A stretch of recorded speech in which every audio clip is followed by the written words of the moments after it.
Click. Okay, cool. Thank you so much, everyone, for coming to this workshop on quantum annealing, hosted by quantum computing at Davis.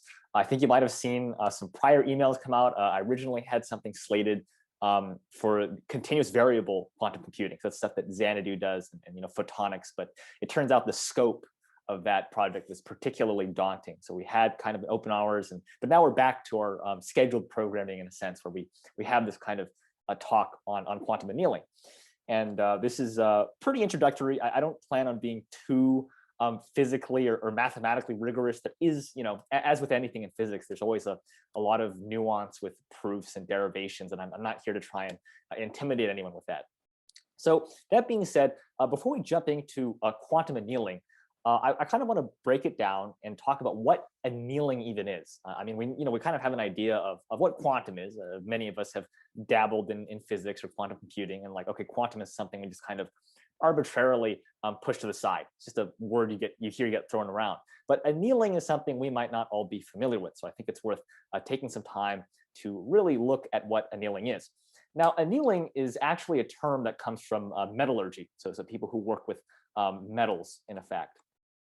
So this term annealing is not unique in a sense to, oh wow, that's a very thick pen stroke. Annealing is not unique to quantum computing or computer science even, because before quantum annealing, there's another classical implementation that works on normal computers like the ones that you and I are using right now. And before that, it was just a term that was used for metal work. And I think I got this off the Machine Learning Mastery website, which has a much more elegant definition. If you go online and look around, you'll find that many other people have very domain-specific definitions, which is not what I was looking for. And the idea of annealing, according to Jason Brownlee, he's the guy who writes the stuff for that website, is that we have a kind of metal we're working with. So usually you'll see something like, if I was trying to make, if I had a nice thin strip of any kind of metal and I was working it, what inevitably happens is if I want to make this metal stronger, I might go ahead and manipulate it. I might hit it around or maybe make it into a ring, and I want this structure to be in a stronger state. I will heat it up, do my kind of manipulations, and then cool it down, and then reheat it and cool it down. And so the basic idea here is, and I'm taking this from the website, is that we excite atoms into a higher temperature to allow the atoms to kind of move around a bit. And then we decrease the excitement slowly. So we're going to slowly reduce the temperature so the atoms fall into a new, more stable state. So as a result, if I'm doing this heating, so if I, here's kind of like a little thermometer here.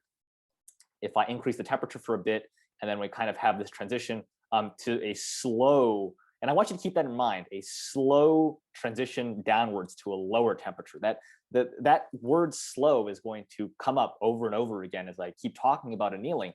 And in fact, there is a very fancy term that physicists use when they describe systems that work slowly, which you'll be introduced to soon enough. So then I go ahead and kind of reduce the temperature here, and you'll get to a kind of stronger configuration. So we kind of have to, we have a default configuration, we have to kind of bump it up a bit, kind of shake it a bit, and then we get to a new, more stable or lower energy configuration. And I think one example that I like to think of is, I don't know, I hope snow globes are still cool these days, but the basic idea with the snow globe, right, is you have all these, you get like a ball full of water with all these little white particles in it. And if you just let it kind of settle down by itself, sometimes there'll be like a little mountain here, and sometimes there's like a valley.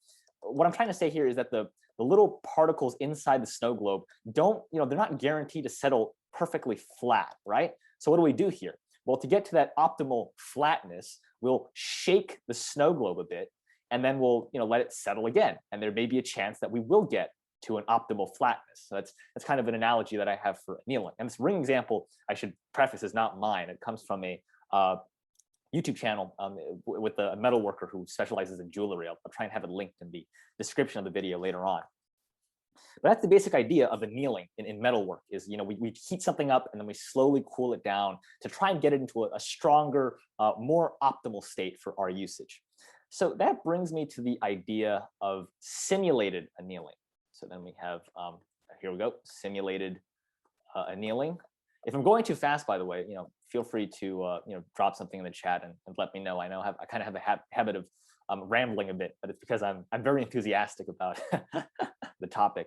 So simulated annealing, otherwise known as SA, is a kind of computer algorithm that does solve a lot of problems. In fact, it's known, but it's not any kind of ordinary algorithm. And what do I mean by an ordinary algorithm? Well, if you think of something like a lot of the algorithms in computer science, right? We're always concerned with the exact runtime and having an exact answer, like sorting algorithms, for example. So if I gave you something like bubble sort, right? Bubble sort has a pretty lousy performance. It has some very specific use cases, but the basic idea with a sorting algorithm is I give you a number of, like these are totally out of order, right? 1, 9, I don't know, 7. And then I run through the algorithm, and after some time has elapsed, everything is in order. So 1, 3, 4.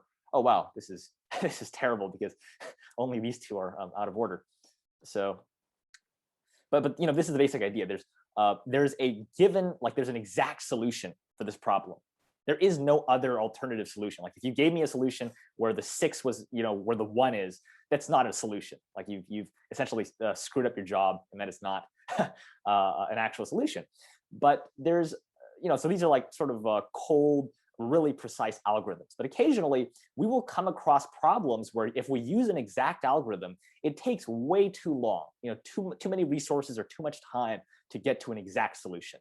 And many times in the real world, we're okay with an approximate solution, something that's close to what we want, but not exactly there, for the sake of time or efficiency. And according to Wikipedia, this is the definition from that website. A heuristic, this thing that I'm talking about is called a heuristic. And a heuristic is an algorithm that has weak, sorry, that's not the, excuse me. The Wikipedia definition is that it solves a problem quickly when classical methods are too slow, or finding an approximate solution when classical methods fail. There's another alternative definition.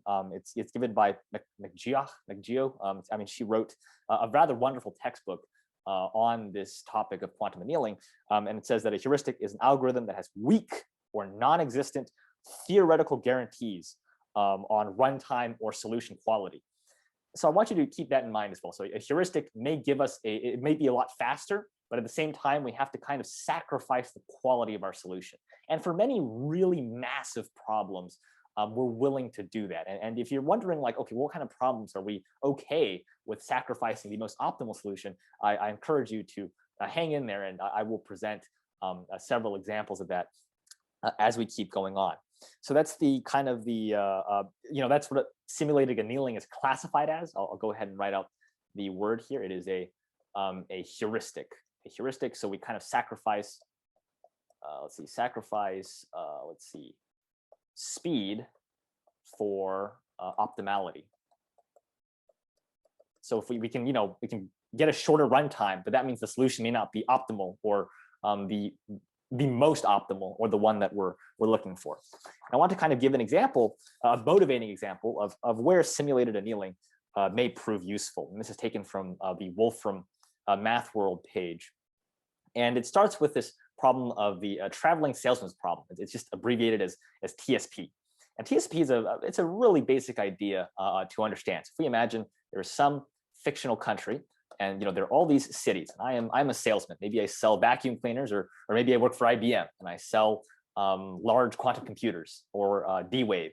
I sell quantum annealers, and I'd like to visit every city at least once. Every city at least once in this country, excuse me. And I'd like to be able to return to my original starting point. So I visit all of these points at least once, and then I kind of go back. And I don't double visit, by the way. That's something you can't do. So that's kind of the colloquial definition. There is a official definition. This is given by Georgia Tech by Mark Growitz-Schultz. I really hope I'm saying that name right.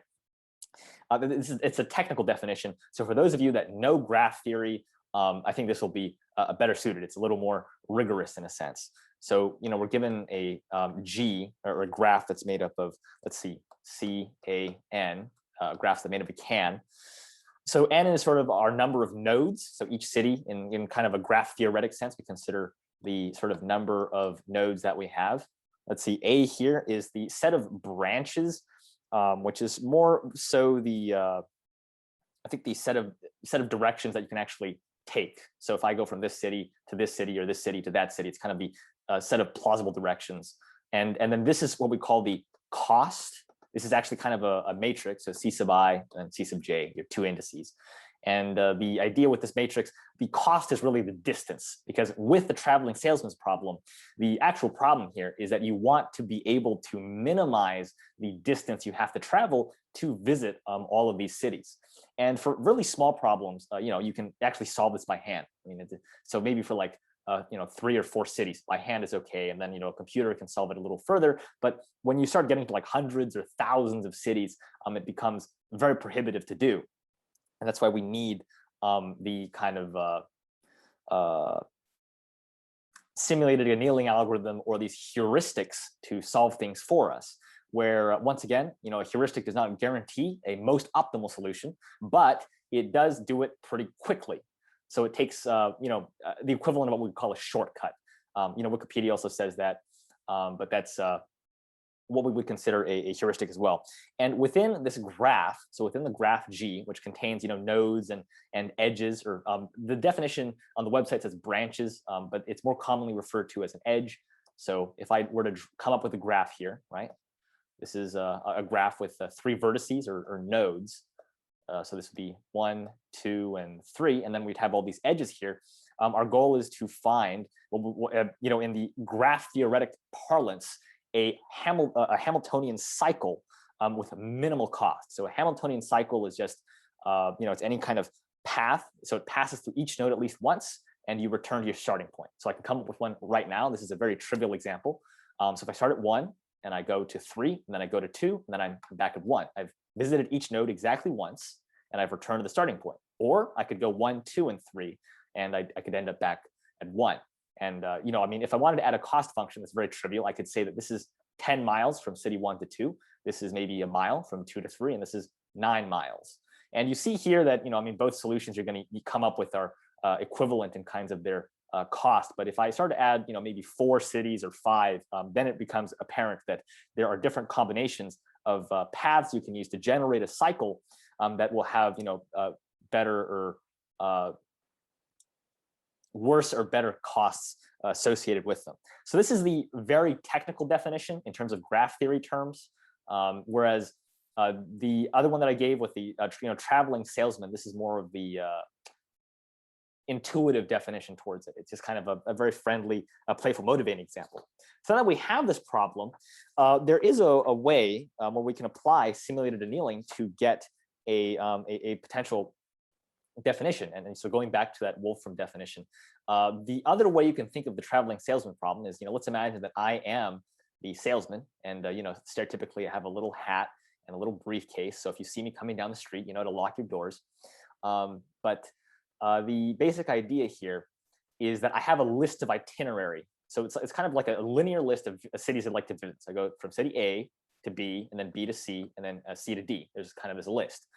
But as the traveling salesman, I want to kind of figure out what ordering will give me the shortest path or the lowest cost. So one thing I can do is do a pairwise trade. It's kind of what I can do. So maybe I can, instead of starting at A, I can start at C and swap them, right? So then this gives me a new itinerary, which is C, B, A, D. And this may, this may prove to be a little better. And what we can do is with the simulated annealing, we can tell the algorithm like, hey, we're restricted to these pairwise trades. And each time we perform a trade, we're going to evaluate. So maybe there's this function here. We're going to evaluate the current listing and then see what the cost is. So the cost, which is equivalent to our mileage. So how far do I have to travel in total? So this would kind of be the function, or our cost function that we're working with. And the idea here, though, is, so if I were to kind of plot out this function, and this is a very loose plot because it's kind of misleading because it's continuous. When in reality, you're getting all these discrete values. So let me try and come up with something here. I'll say that our function kind of looks like this. Okay, that's pretty lousy. Hold on, there we go. Okay, cool. And the thing with simulated annealing, right, is or any, like, if I were to come up with an intuitive algorithm here, I could keep swapping, and we kind of go down the possible cost here. And as the cost keeps going down, we keep performing these beneficial swaps. But if a swap increases the cost, it increases the mileage, then we don't want to keep that swap in. But as a result, if we only keep looking for swaps that give us an immediate reward, and the immediate reward being the minimized mileage, you end up getting stuck in what we call a local minima of our cost function. When in reality, we want to get to this. This is the global minima, which is where we have kind of gotten a listing that gives us the full, like the most optimal solution. And as I mentioned, this is a heuristic, right? So simulated annealing isn't guaranteed to get us to this global minima, but it does give a higher chance of us getting to a global minima or a more satisfactory minima. And the way it goes about doing this is it allows a number of bad trades. So what do I mean by a bad trade? So if we go back here, I did the swap with A and C. And in this fortunate example, the swap did reduce our mileage, but I could swap B and D and find out, oh, shoot, that makes the mileage even worse. And intuitively as humans, we'd say like, no, then I'm not going to do that swap. But what simulated annealing says is like, wait a minute, let's actually permit a number of bad moves, because if we do that, that might let us go over this little hump here, this little local maxima, and it can let us go down even further. So by accepting a number of bad moves, we can actually get closer to this global minima. And I want to give a kind of a mathematical notation that's associated with it. So you have the constant here, delta D over T, and then this should be greater than R 0, 1, where this is some random number between 0 and 1. Delta D is kind of the change in cost, or the cost function. And so I should probably mention this here. Let's see. Yeah, change in distance. So this would be the change in distance. And then this T here is the temperature. This is where the annealing comes in, because this temperature parameter, I should probably step back real quick. So if I make a swap and it manages to satisfy this inequality, then I keep that trade. The randomness here is part of the heuristic. I think it's part of the, if you look at the hill climbing algorithm, which is another method of doing this, I'm pretty certain there is a randomness component, which just kind of adds, it's part of that heuristic, in making that kind of decision of whether or not you should accept the bad trade or not. It's just some randomness that is kind of part of the problem. Although this might just also be a kind of an isolated definition from Wolfram. Unfortunately, I didn't go down that rabbit hole too far, but I would focus a little more on this component here. So we have this change in distance over temperature. So this change in distance is just, if I were to look at my old mileage versus the new mileage, what does that change? And the temperature is what I really want you guys to focus on here. The temperature is the parameter that essentially dictates how many bad moves or how big are these bad trades I'm willing to accept.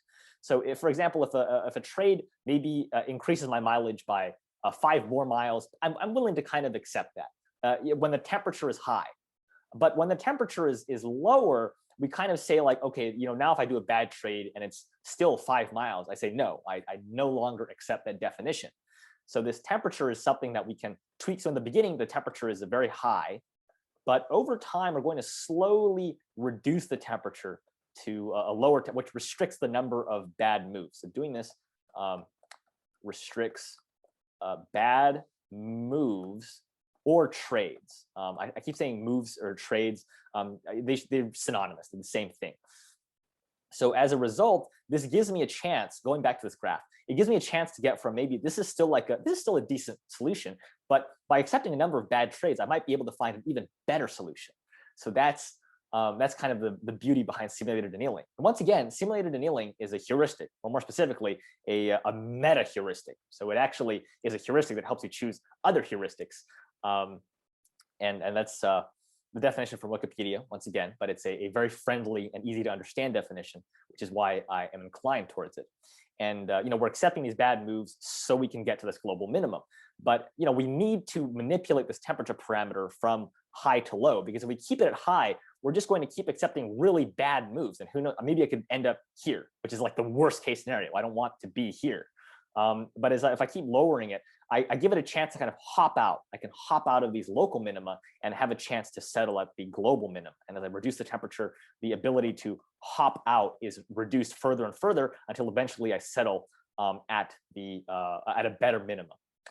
So yeah, that is the idea behind simulated annealing, and it's pretty handy for solving these kinds of problems. And you will notice, by the way, I want to kind of briefly point out that the traveling salesman problem is what we know as it would be considered a discrete optimization problem. Discrete in the sense that these kind of swaps are kind of whole, or they're kind of integer operations. They're whole operations, excuse me. And the idea behind that is I'm not tweaking some continuous value. You don't see me manipulating an x where x is in the realm of real numbers here, but rather there are a number of strategic or countable moves, in a sense. That's the fancy term, infinitely countable moves that I can take. In this problem, it's finitely countable, though. A finite number of moves that I can take, and each associated move or trade has an associated cost. And we're just trying to minimize the total sum, or the total mileage here in the traveling salesman problem to get to this global minimum. Now, I've kind of rambled on a bit about simulated annealing here. Are there any questions or concerns so far? Because now I'm going to I'm going to explain the adiabatic theorem, which will motivate the reason why there is a quantum annealing and where exactly quantum annealing kind of outperforms simulated annealing. So if there are any questions, I'll give it a minute. But I'm also asking for questions because it's an excuse for me to catch my breath. You can tell I'm getting a little overexcited over this.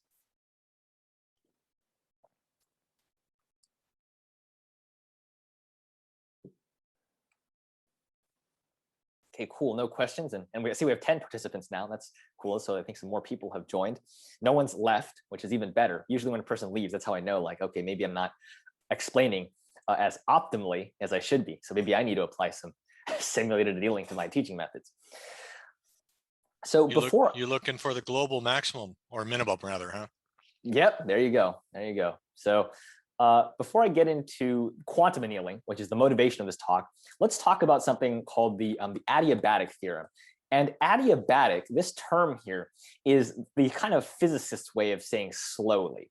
That's why I kept repeating it kind of over and over in the beginning. The temperature must be reduced slowly. Working with metals, we reduce the temperature slowly. Simulated annealing, that T parameter that I showed earlier, over here, this has to be kind of you reduce it slowly.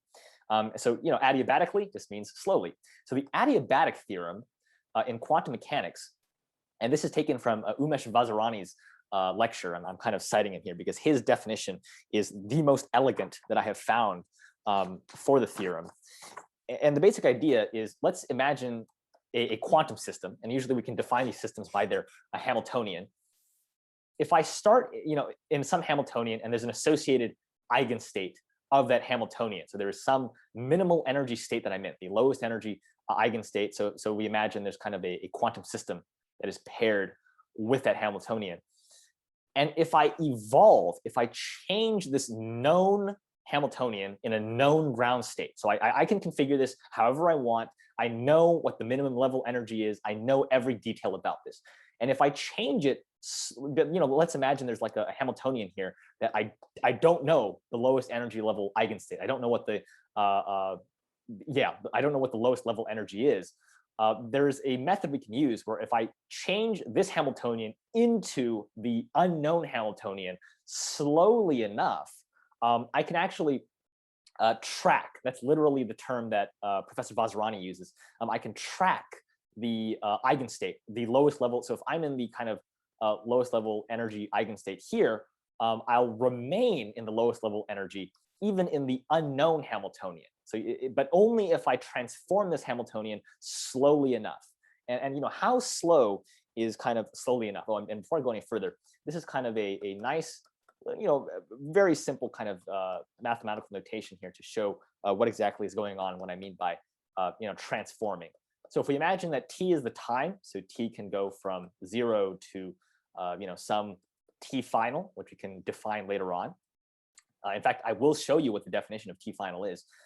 So we start out in this unknown Hamiltonian, right? When t is equal to 0, we are fully in the known Hamiltonian. And we are, furthermore, I impose the restriction that we are in the lowest level energy.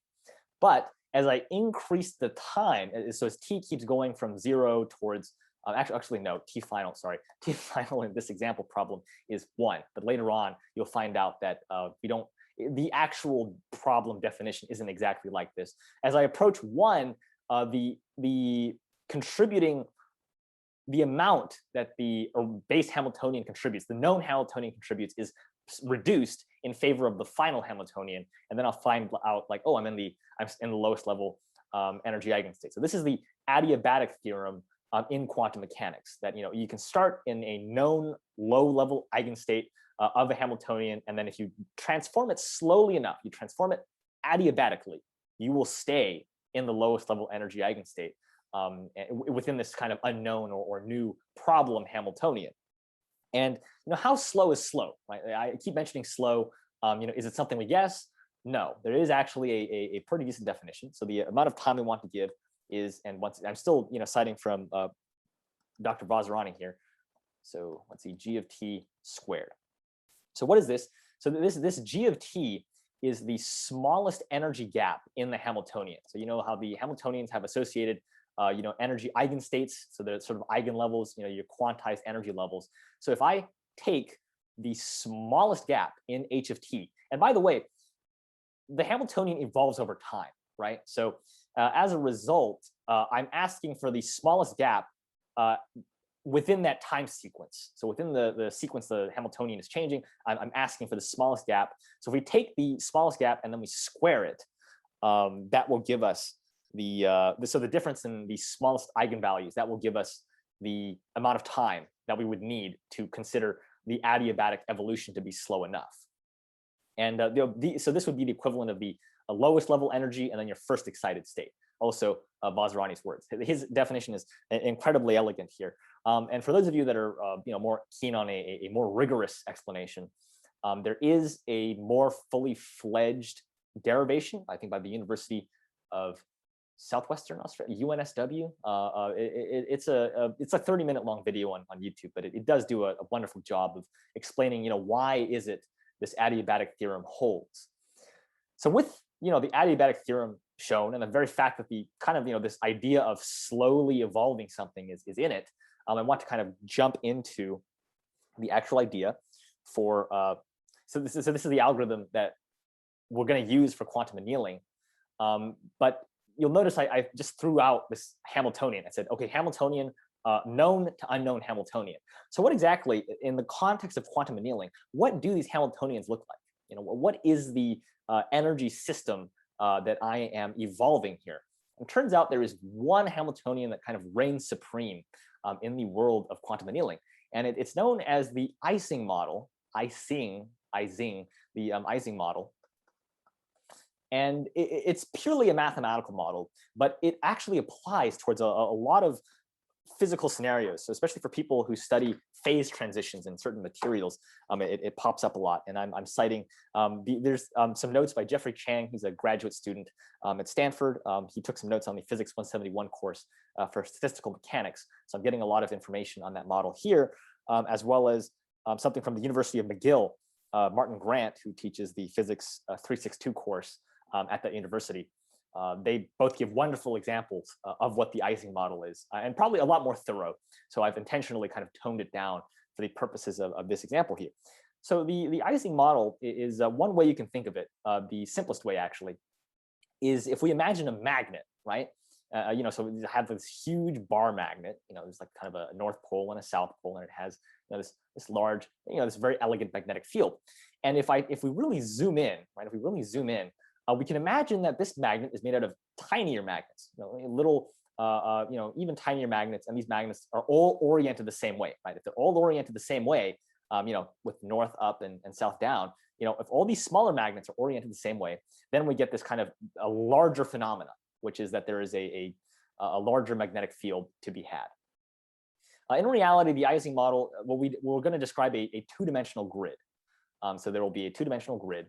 And within each kind of box that you see here, there's going to be, one of these magnets, or alternatively something that has spin or a magnetic moment, if you will, in the physics parlance, and it can either be spin up or spin down. And in this case, they're all spin up, so there's kind of this larger magnetic moment that's going on. But in reality, there are kind of some interactions that are going on here that I want to define real quickly. So the first one is kind of the, let's see, there's kind of an external field term. So each of these moments can be biased. They can be biased to, they might want to be more upwards than downwards, or they might want to be more downwards than upwards. So there's kind of an external field that gets applied, and there's an interaction that's going on. And this interaction is very simple. It's an incredibly simplified version where I say that interactions only occur between adjacent cells. So only next to each other. So this connection here, nothing happens here. We say there's no interaction between these the diagonals. So only like directly adjacent. So nothing. So if this thing moves, there's no interaction here. So what do I mean by interaction? Well, I mean there's some coupling, right? So if if you look at these two moments here, so if this moment, if this thing wants to point downwards, it exerts some kind of tug on. Miranda points out a von Neumann neighborhood. So this thing will exert some kind of tug, and this, the neighboring moment, the neighboring thing might want to go downwards as well. Or it may not want, it may resist that kind of change. So we can define these, and ultimately there is a Hamiltonian that's defined for this Ising model here, and I will go ahead and give it here. So let's see, sigma I, sigma j minus, and then we go here again, and then h followed by the sigma. So these sigmas here denote nothing more than like each site kind of on the on our two-dimensional grid here. The j here represents the coupling. It should be sub I sub j, because it's between two. So this will denote the coupling, and of course you have the magnitude. So if I took the if I were to figure out how big this value is, it's how strong the coupling is, and the sign. So it can either be negative or positive, will determine whether or not they are, they kind of want to move together, or they move opposite of each other. So, the parlance with a magnet would be, are they magnetic or a ferromagnetic or anti-ferromagnetic? So it would determine the kind of coupling or the relationship between these spins as they change. And then this here is what I mentioned is kind of the, there's kind of an external bias or field that gets applied to these spins. And as a result, like they each experience some, they might want to lean up more upwards or more downwards depending on that field. So this is the Ising model. And this, in essence, what you're looking at here is quite literally the final Hamiltonian. So going back up to this diagram I drew here, this unknown Hamiltonian, or we don't know what the lowest level energy configuration is. So we're going to make the Ising model our unknown. This is sort of the problem Hamiltonian. So we start in something we do know. We have a Hamiltonian or a configuration with energy levels and states that we are aware of. And we're going to slowly evolve that beginning Hamiltonian towards this Ising model problem Hamiltonian. So I keep mentioning problem Hamiltonian because to perform useful quantum computation, we encode our optimization problems as part of this Ising model. And then, we can find the lowest level energy states of the Ising model, or this Hamiltonian here. And then we figure out, okay, that is kind of the optimal configuration or the optimal solution. So that's the kind of, this is one definition. And this definition is more, I mean, you might notice the signs here are different from what's usually used in the quantum computing realm. And this is more from I imagine, a thermodynamics perspective. And I almost forgot to add this here. So this, the kind of brackets here impose the constraint that you can only apply a coupling kind of constant to neighboring spins. So you can't do that thing where you go to a diagonal, or I can't say that this spin influences, the second or third spin away from it. So this is kind of our Ising model. In fact, the more common, or the actual definition you'll see, and I'm going back to Catherine C. McGeoch's definition here, which is much more commonly seen, but you'll see the resemblance is very trivial here. So we still have these sites here.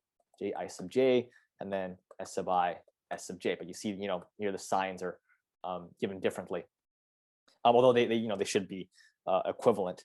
And this is the more you'll start to notice, like, oh, this still isn't something that would quite fit something you'd see in quantum mechanics. And you're right, and it's because these s sub I terms, related to spin, we usually substitute them with the Pauli z operator. So you have your Pauli spin matrices. It's okay if you don't know what these are, for the total beginner.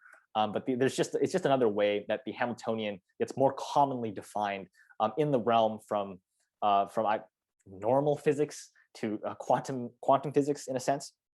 So this is the problem Hamiltonian. And later on, I will try and show you, like, okay, how exactly do you encode something into this?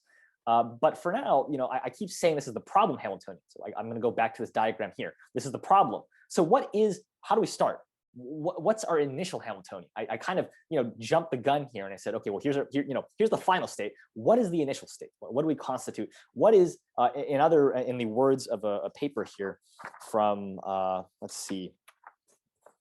The paper was entitled, what is the computational value of finite range tunneling by Vasil et al. And what is the quantum analog for high temperature? Because you remember in simulated annealing and in normal annealing, there is high temperature. Oh, let's see, June Bakes. Would it be possible to send out the works reference? Yes, absolutely, of course. I will definitely have them. I just, kind of verbally say it because I want to give credit, to all the sources that I've cited and that have made this workshop possible. Yes, June, I will have these sources out once the video is released. Thank you for reminding me. So the basic idea here is, we need our H naught. What is H naught? We need this kind of initial Hamiltonian, and it turns out it's something that looks kind of like this, which is equal to the sum here. And you'll notice that this is an X. So it's not Z. So we're not in spin up or spin down, but rather more of a superposition.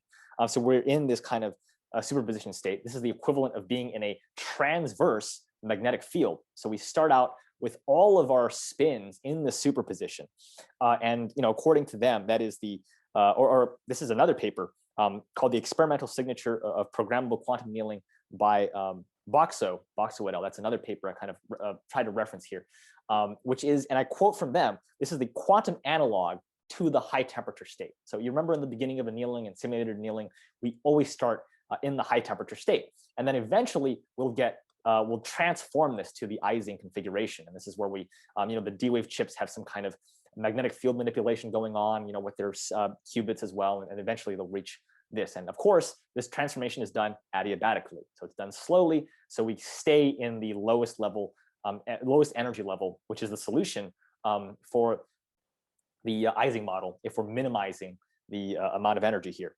And one of the things I want to point out here, and I think this is, this goes back to Vasil's paper that I mentioned earlier. So what is the advantage? So, quantum annealing versus simulated annealing. I've given you guys, two different models of annealing. So what exactly is the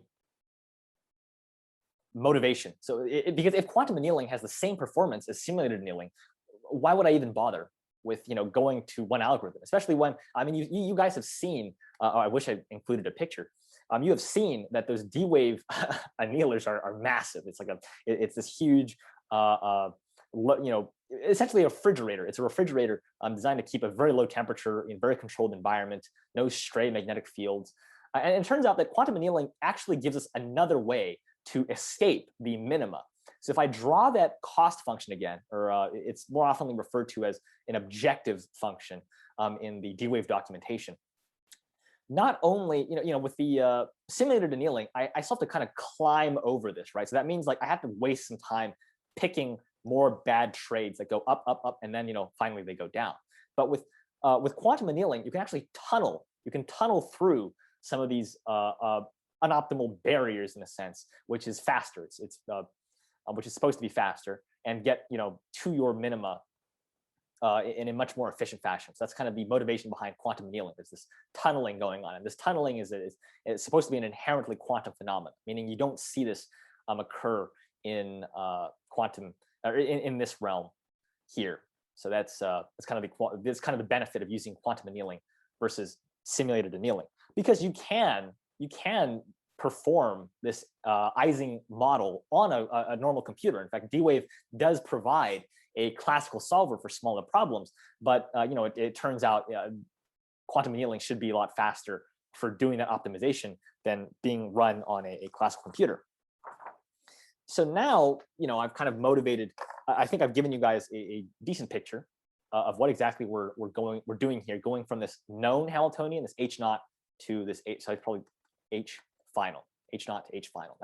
So we're going from this beginning to this ending Hamiltonian. And I as much as I want to give you guys more detail on what the transformation is, that's not a rabbit hole I went down in making this workshop, but there is a way. D-Wave does have the circuitry and the hardware to get to that final model. So I've given all this stuff about going from Hamiltonian this to Hamiltonian that, slowly evolving this to slowly evolving that. Now let's actually let's actually look at a problem here. We can try and do a motivating problem here. And this is taken from another paper. It's called a tutorial on, let's see, formulating and using QUBO models. It's done by Glover et al. Excuse me. And a QUBO, I'll get to what a QUBO is, but first I want to kind of give a motivating example. So I gave this kind of traveling salesman's problem, which is actually a kind of, we call this a combinatorial optimization problem. And the idea behind a combinatorial optimization problem is that you have a number of very large yes/no queries that have to be made, and you have all these kind of discrete objects. I mean, one of the CO problems that I can give you right now, which can also be put on a D-Wave computer. In fact, I think the D-Wave actually has like a motivating code example that you can do. So one of them is known as the Knapsack Problem. And Knapsack has a number of variations, one of which I can give is, let's imagine that I am the owner of a huge freighter. So one of those massive ships that you see, like the unfortunate Evergreen incident we saw in the news with the Suez Canal, where it got stuck there for about a week, I imagine. And it carries, all these shipping containers, all these shipping containers. And sometimes shipping containers come in different sizes. So I might have a shipping container. They're like smaller forms. You can look them up if you're really into it. But each shipping container holds some number of goods, right? There's like an associated amount of money. And if me being the boat owner, what I want to do is maximize the amount of money, right? But it's not that easy, right? Because it's not linear in that as the size of the thing I'm carrying gets bigger, the money, the amount I get paid doesn't also increase linearly. In fact, it might be possible to find like a really small container that gives me, a great deal more money, or it could be possible to get a really long container, or maybe two containers that pay very lousily, like a really they pay very poorly. So the idea behind Knapsack then is we have these two criteria, right? We want to kind of maximize our profits here and figure out what combination of a limited set of these shipping containers can I pick from on my, because this ship has limited capacity as well, that would give me the most profit, for my troubles. That's kind of Knapsack, and that would be considered a combinatorial optimization problem. And the same goes with the traveling salesman problem, which doesn't look like something. It doesn't immediately look like a CO problem, but it turns out you have like a limited set of options you can pick for your path, and we have to pick the options that both satisfy the criteria that we make one cycle, so one path through all of our cities, which also minimizes the mileage. So it has to be the shortest possible distance. And it turns out that these combinatorial optimization problems can be modeled as a QUBO, which is a quantum unconstrained binary optimization problem. And I want you to really focus on this binary optimization component, because this is what we mean when we say like there's a bunch of yes/no problems. So normally the format in kind of the matrix formulation is, it looks like this. And the idea here is that each x is a yes/no that you could say. So if I had a container, if all these containers, right, I could say, x0, x1, x2, ... So this can either be 1 or 0. It cannot be x is not, in the realm of real numbers. It's not a continuous value. It is inherently discrete, and then inherently discrete and fixed between 1 or 0. So you either keep whatever coefficient is associated with it, or you don't. And there's an associated matrix of weight constants here, followed by the actual x vector here. And once you multiply that all out, you will get the cost. So then it becomes your job to figure out the ones and zeros here, the bit sequence, when you throw this multiplication through, that will give you the lowest possible cost. So this is the QUBO formulation, but I'm not going to focus too much on this format, because the actual format that you'll see most often in these problems, like all the problems that can be mapped onto an Ising model, actually boil down to this polynomial, and the polynomial might look something like this: x sub 1 plus 2x sub 2 plus 3x1 x2. So you will notice, once again, these can only take the values of 1 or 0, but I have these coefficients in front of them, which might represent a cost. So if I want to minimize y, right, well, then maybe I would I would keep the -5. That's good. I don't want this positive, so maybe I can make it 0. But then there's kind of this other constraint here, which may or may not influence. And this is, you'll notice there's some multiplication going on here. But it's, if we go back to the Ising model, right, you kind of start to see the resemblance here, because you can have the individual weights for your terms here. I'll go ahead and the individual weights for your terms, and then the couplings that I mentioned between spin sites are also the equivalent of this multiplication that goes on between two x's, and then you have some coefficient here, denoted by ji sub j.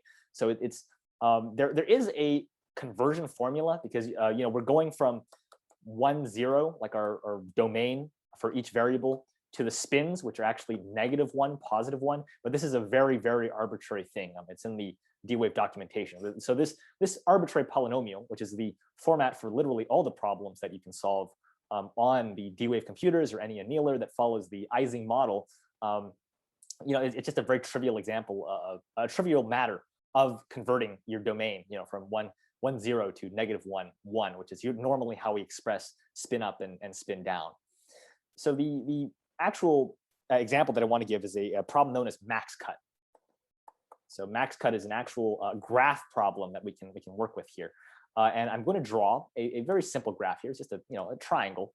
Once again, we have our 3 vertices, 3 edges, and the idea behind max cut is we want to make this separate. We're going to separate these vertices into 2 sets, set A and set B, and in that process, we want to cut the largest number of these edges. So if I cut this here, so I've cut 2 edges, that's great. So now, and then I can say that A is in one set, and then 1 and 3 are in the other set. Or likewise, I could cut it this way, and then in which case this would be in one set, and then 2 and 3 would be in the other set. But the basic idea remains the same. When we're making this cut across the edges in the graph, we want to cut the largest number of things possible.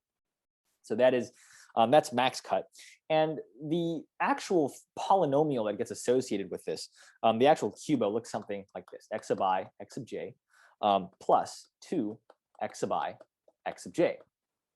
And the basic idea is that we want to maximize this. We actually want to maximize this. And these i's and j's represent the vertex, and usually these vertices should have an associated edge between them. So this could be I, and then you'd have the vertex in here, and we want to maximize this. So if this is equal to 1, if one term of this is equal to 1, that actually means that the edge is in the cut. So if you think about it, because I'm picking from a set of vertices, right? So if I have a set of vertices, this could be I don't know, vertex 0, vertex 1, vertex 2, ... And I'm picking, essentially the I and J allow me to pick which vertex I'm kind of plugging in a sense. And if I can get this whole thing to be 1, then that means that a vertex is in the cut, because I means that if I is equal to 0 or 1, or J is equal to 0 or 1, that means you're either in or not in the cut. So either the edge has been cut or it has not been cut. And as a result, like if I come up with a polynomial right now, just to show you what this looks like. So I have 1, 2, and then 3 here. So let's look here. So x sub 1 plus, let's see, x sub 2 minus 2, x sub 1, x sub 2. So because x sub 1 and x sub 2 do have an edge, this is okay, this is good. And then I'd go from x sub 2 plus x sub 3 minus 2, x2, x3. And you kind of see the pattern I'm developing here. And then finally, I would have x1 plus x3 minus 2 x1, x3. So this whole thing becomes the polynomial that I'm trying to maximize. And then it becomes a matter of kind of flipping these zeros and ones to maximize that score in the beginning. So that's why there was a summation here, because you have multiple edges, and we're just trying to maximize that score. So if I set x sub 1 to equal 0, and then x sub 2 to equal 1, and then x sub 3 to equal 1. So this essentially, these numbers mean like, okay, 0 is in one set, and then 2 and 3 are in the other set. It's in set A, and they're in set B, which is indicative of the cut that I've made here. So my cut would look like that with these binary variables. And I'm trying to max, and this would give me a maximum. But notice it's not a unique solution. There's like another way I can cut it. But I could make it unique if I start to add like weights. So I say like, oh, maybe this cut is more valuable than the other ones. That would be a way to go. So this is max cut. And the polynomial that I came up with here, you can put it into that QUBO format. So with the matrices, if you wanted to, and D-Wave does provide a library, but eventually it will map it onto it can map it onto the actual Ising model.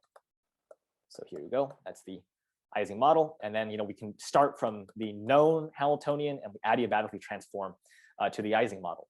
Now, with the 4 minutes remaining before I open things up to questions, hold on, let me go ahead and stop sharing. So Martha, do you want to go over the example with proline? Yeah, sure. So like one really good use that we found in our club for thanks for bringing that up. But yeah, like one really good example we found for max cut is finding which electronegative sites exist on a chemical structure. And this is a good use because if you remember if any of you have taken like chemistry or chemistry classes, electronegativity can be apparent based on the angle and the vertices that exist within a structure. And so the most polar item within a chemical structure would be one that would produce your maximum cut, because it would be the most it would be pulling in the furthest direction away from the rest of the cliques across the entire map.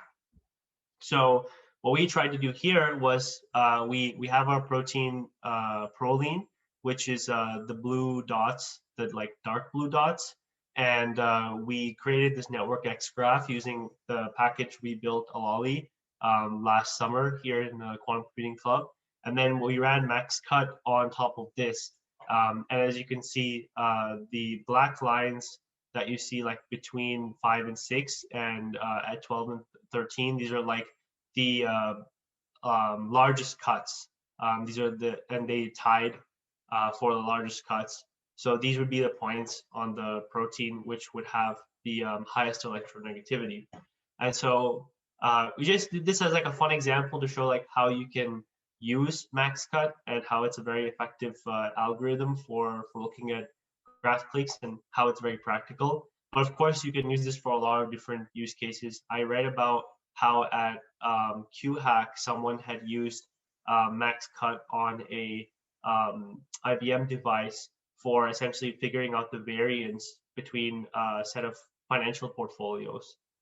So they had like a graph of like one portfolio, and they had the graph of another portfolio, and then they did max cut on one, the max cut on the variance difference between the two graphs to see like how off the two graphs were from one another, and whether they were getting an overall advantage across their portfolio. So yeah, definitely a very, very useful algorithm. And yeah, like there are also like, of course, many different algorithms you can encode in this Ising Hamiltonian. Like as long as you can set it up as Ising, then you can run it on a D-Wave or a quantum annealing device. So people have done like variational quantum eigensolver and others that John had gone over, I think, like a few weeks ago. So there are definitely a lot of use cases, but I think the thing to keep in mind here is that with these devices, like D-Wave does a really good job of making it very simple. Like they have a function literally called QUBO and have another function called Ising Hamiltonian, where you just have to literally have a graph ready, you have your matrix as a graph, you put it into that function, and it'll give you the output running the annealing steps that John had showed you. So I would, like, if you have any questions, let any of us know, but I wouldn't hesitate to get started because it's really straightforward.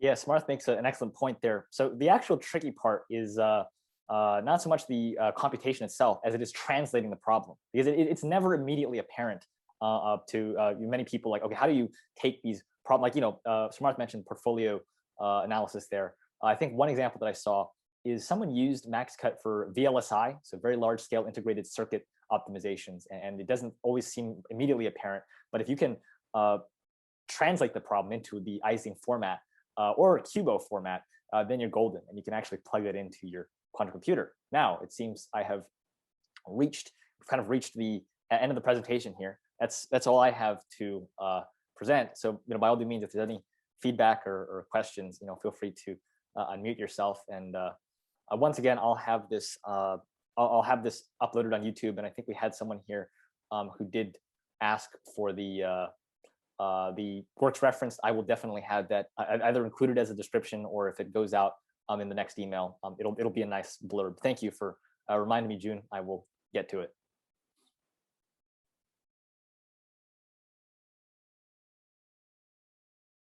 I hope I didn't go too fast either. I know I kind of sped through a bit, and then maybe some parts I repeat a little frequently, but that's just because I really want to kind of drive the point home, like the key.